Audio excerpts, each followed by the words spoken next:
அதே போன்று இந்த மிஅராஜுடைய பயணத்திலே ஸல்லல்லாஹு அலைஹி வஸல்லம் அன்னவர்கள் பைத்துல் மஅமூரை கண்டார்கள்.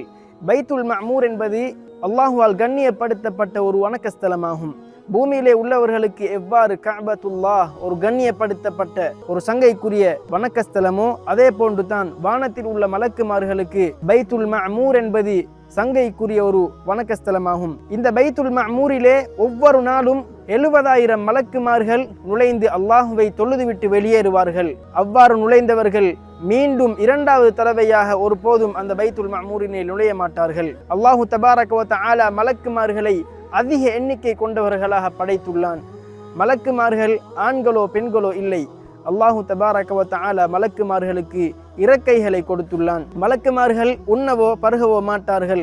மலக்குமார்கள் ஒருபோதும் அல்லாஹுக்கு மாறு செய்ய மாட்டார்கள். அல்லாஹு தஆலா எந்த விடயத்தை ஏவுகிறானோ அதை அவ்வாறே செய்து முடித்து விடுவார்கள்.